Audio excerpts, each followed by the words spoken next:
These are the stories of the artists who had potential to be great but didn't reach their potential because of jealousy, hate, envy, or self-destruction. These are the stories of struggle, come up, and tragedy. This is Unwrapped.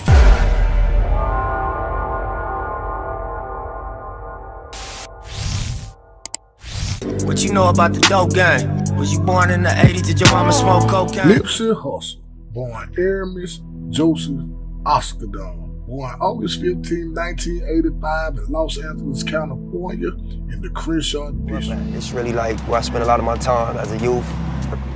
Our neighborhood basically go from like Slauson to Florence.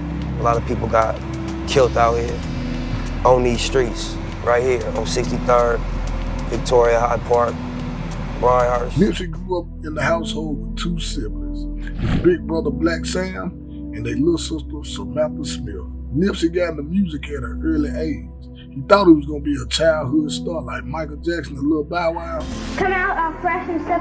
Now start doing your dance. Sammy say, introducing Army Escadon. Introducing the Rockin' Brothers, Army Escadon and Samuel Escadon.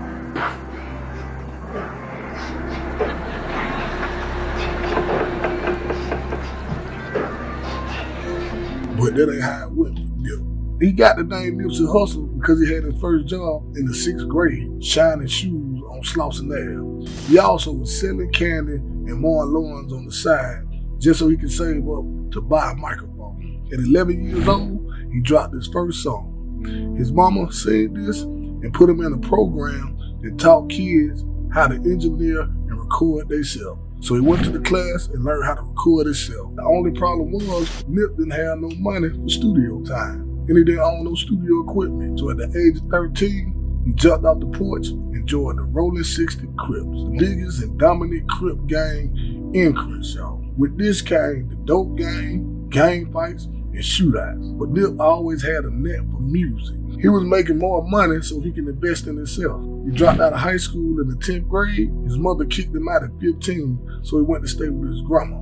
He was taking music seriously, but he went up under the rap name Concept, but this didn't last long. His homie Big Gooch seen how much money Nipsey was making and told him he should change his name to Nipsey Hussle, a spin off the comedian and poet Nipsey Hussle. In 2003, Nipsey dropped his first mixtape called The Middleman out the trunk of his car. When he was 18, he took a trip where his father is from. Seeing how the people lived over there, this would really start to change his mindset. So all the things that was going on, I respected the way of living a little more because it wasn't new. It was like a mature custom. So when you got back here, do you think that had a direct influence on the way you started thinking outside of the box when you got back? 100%. Beamers, Benz, Bentleys, or a Lex, nigga. Ferraris in them Lambos, that's what's next, nigga. When he got back, Nipsey was involved with a shootout that was caught on camera. Nip never got identified, but his homeboys did. When they caught their time, Nip got serious about the music. So he sold his car, and him and his brother went 50-50 to buy their own studio. In 2005, he started his label called Slauson Boys, and in December 2005, he released Slauson Boys Volume 1. Nip said his sale pitch was, if it's wet, throw it out the window, and people listen. Slauson Boys Volume 1 got him a little buzz, and his big homie Big U seen the potential in Nip and started to manage him. Big U let a guy named Steve LaBelle hear it, and he loved it. In 2006, Nipsey was featured on Tupac's album, Pac's Life, on the song International. But as everything was looking good, the devil always come knocking. The police raided his brother's house and took all their studio equipment, and they found the gun. So Nip was facing a charge, but this didn't stop Nip. That same year, movie director put him in Bone Thugs and Harmony movie, I Tried. This our chance to get back at KP for what he did to G. Man, listen, homie. Like I said, I don't know nothing about nothing. You hear me? Need to be hollering at Darnell or something. Is that right, Darnell? Darnell Jackson? Shit, fuck he know. While on set, he would meet Johnny Shipes, who had a record label under Sony and Epic Records. At the time, he was the only one to take a chance on Nip because of his affiliation with the Rolling 60 Crip. But once again, the devil would come knocking. After he signed his deal, he was at a party where an underage girl lied on him and his homeboys, saying they did something to her. Luckily, he had the money to fight it.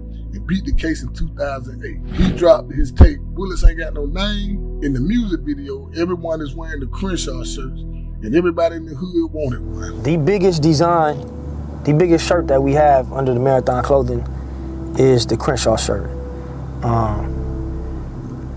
And there's a lot of history behind that. It's an iconic shirt, blue and gold Crenshaw crew neck. And everybody right there was just attracted to that. And they wanted that Crenshaw sweater.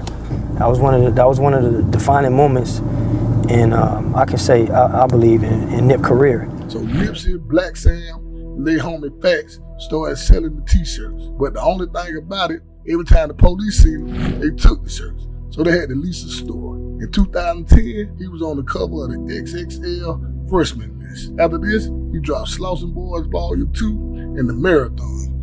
Once again, the devil would come knocking.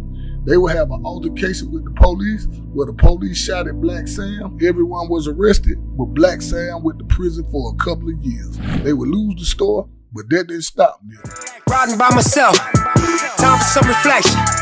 I feel like a young boss, nigga, that's thankful for his blessings. After that, he released the Marathon Continues mixtape, which did very well. And one thing I loved about Nip, even though he was a hustler, he educated himself in business. He would open up a fat burger, a cell phone shop, and a hair store right there in the neighborhood in 2013. He released his album Crenshaw Boys, which he sold for $100. He only printed up 1,000 copies, and everybody called him crazy, but he proved everybody wrong. You know what I mean? You know how you order your ace when you want to make your statement, or you'll put on your whatever your brand is when you want to make your statement. It was something on the menu that you can make your statement by ordering a $100 cheesesteak, and it became something that attracted people to come see what that was about too. A month later, he did a pop-up shop where he sold every copy.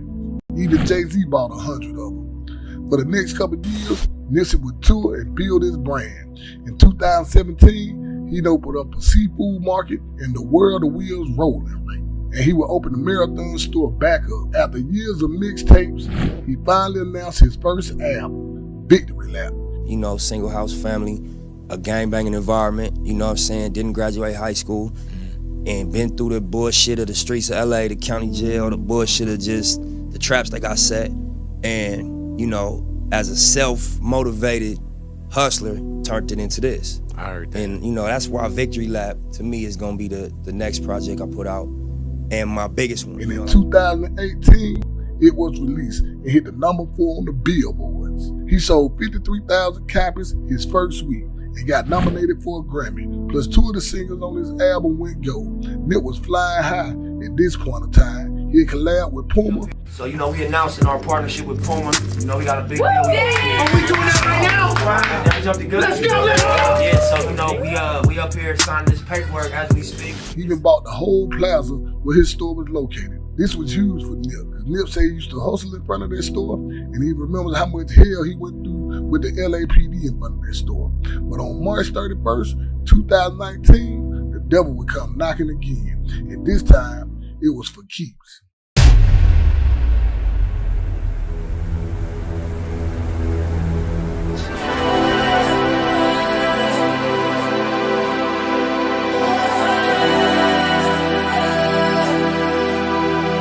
A guy named Eric Holder pulled up while Nipsey was at his store signing autographs and taking pictures. Now, Nipsey homeboy Cowboy said it was just a casual conversation.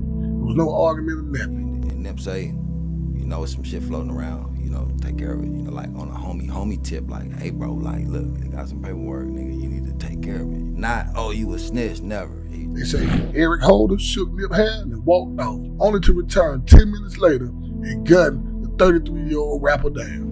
The California rapper was taking pictures with fans outside his store when he was gunned down this afternoon. 2 other men were wounded.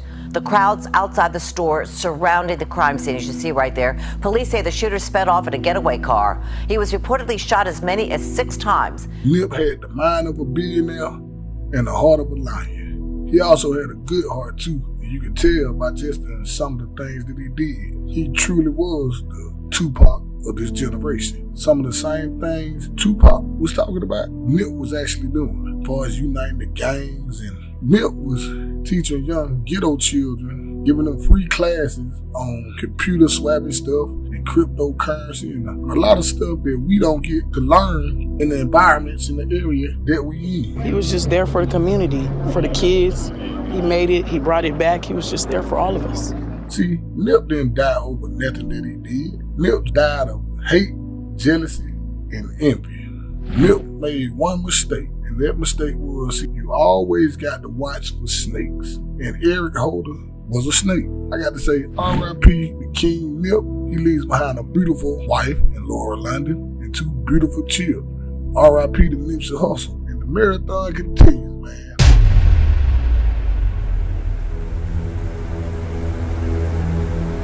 The marathon continues. You know? Sorry. Real shit. That's it.